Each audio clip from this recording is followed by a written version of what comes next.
అందరికీ నమస్కారం అండి. బాచీరావు ఆన్లైన్ కాంపిటేటివ్ గైడెన్స్ సెంటర్కి వెల్కమ్. ఈరోజు కరెంట్ అఫైర్స్లో వీడియో మొత్తం చూడండి, మీకు ఇంపార్టెంట్ పాయింట్స్ కనిపిస్తాయి. ఈ వీడియో మీకు నచ్చినట్లయితే please subscribe my channel. Thank you to all. 5 ఏళ్ల పిల్లలలో పోషకాహార లోపంతో బాధపడే వారి పిల్లలు ఎంతమంది అంటే 29.6% మంది. ఇది గుర్తుపెట్టుకోండి. గ్రామీణ ప్రాంతాల్లో ఎంతమంది ఉన్నారు, పట్టణ ప్రాంతాల్లో ఎంతమంది ఉన్నారు, రెండు కలిపి క్వశ్చన్ ఫ్రేమ్ చేస్తే గ్రామీణ ప్రాంతాల్లో 31.4% ఉన్నారు, పట్టణ ప్రాంతాల్లో 25.1% ఉన్నారు. అంటే గ్రామీణ ప్రాంతాల్లో పోషకాహార లోపంతో ఉన్న వాళ్ళ జనాభా ఎక్కువగా ఉంది అనేది గ్రహించాలి. అధిక బరువుతో బాధపడుతున్న వారిలో బాలురు 2.8% గాను బాలికలు 2.6% ఉన్నారంటే అధిక బరువు అనేది బాలుర్లోనే ఎక్కువగా ఉంది.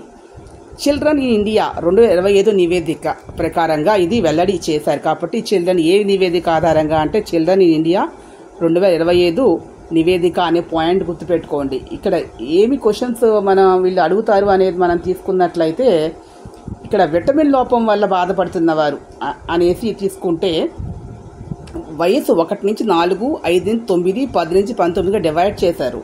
విటమిన్ ఏ లోపం వల్ల 1 నుంచి 4 సంవత్సరాలు తీసుకుంటే విటమిన్ ఏ లోపం వల్ల 20.8 మంది, విటమిన్ డి లోపం వల్ల 4.9 మంది, జింక్ లోపం వల్ల 10% మంది ఉన్నారు.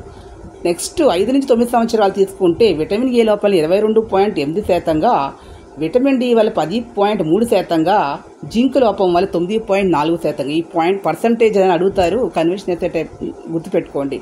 10 నుంచి 19 వయస్సులో తీసుకున్నట్లయితే విటమిన్ ఏ 15.9% గాను, విటమిన్ డి 20.6% ఉంటే 10 నుంచి 19 మంది జింకు లోపం ఉన్న వాళ్ళనే వాళ్ళు ఎవరు లేరు అనేది నివేదికలో వెల్లడి అవుతుంది. ఈ విధంగా ఈ టేబుల్ అనలైజ్ చేసుకున్నప్పుడు మనకి అత్యధికంగా విటమిన్ ఏ లోపం వల్ల ఉన్న వాళ్ళు 5 నుంచి 9 సంవత్సరాల పిల్లలకి అత్యధికంగా ఉంటే అతి తక్కువగా విటమిన్ డి లోపం ఉన్న వాళ్ళు 1 నుంచి 4 సంవత్సరాల వాళ్ళు ఉన్నారు. జింక్ లోపం ఉన్న వాళ్ళు అతి తక్కువగా 5 నుంచి 9 సంవత్సరాల వారు ఉన్నారనే విషయాన్ని మీరు గుర్తుపెట్టుకోవాలి. ఇవి మరి ఎక్కడి నుంచి ఇచ్చారు క్వశ్చన్స్ అనుకుంటాం, కానీ ఇవన్నీ వెరీ వెరీ ఇంపార్టెంట్, గుర్తుపెట్టుకోవాలి. ఇవే మనం తప్పు పెడితే నెగిటివ్ మార్క్ 100 మార్కులు కూడా పోతాయి. నెగిటివ్ మార్కింగ్ ఉంది కూడా జాగ్రత్తగా ఉండవలసినటువంటిది. 10 నుంచి 19 ఏళ్ల వారిలో ప్రీ డయాబెటిక్ ఉన్నవారు 4% మంది ఉన్నారనేది నివేదిక.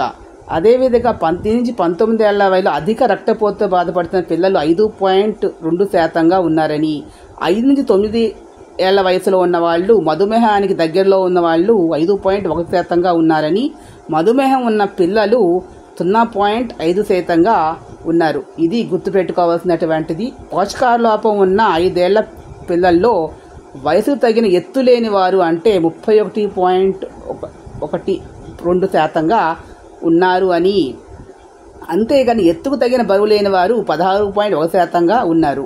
అంటే ఇది గుర్తుపెట్టుకోవాల్సినటువంటి విషయం, వెరీ వెరీ ఇంపార్టెంట్ అండి. జనరల్ స్టడీస్లో సబ్జెక్ట్స్ బుక్స్లోను మెటీరియల్ ఎంత చదివినా కూడా కరెంట్ అఫైర్స్ కనుక చదవలేకపోయినట్లయితే వాళ్ళు సెలక్షన్లో ఉండలేరు. నెగిటివ్ మార్క్స్ ఉండడం, తప్పులు పెడితే 100 మార్కులు కూడా పోతాయి. కాబట్టి గ్యాసింగ్ అనేది అసలు కరెంట్ అఫైర్స్ విషయంలో చెయ్యొద్దండి. ఎవరు కూడా మెంటల్ ఎబిలిటీ ఉన్నా సరే మార్క్స్ స్కోర్ చేయగలుగుతారు.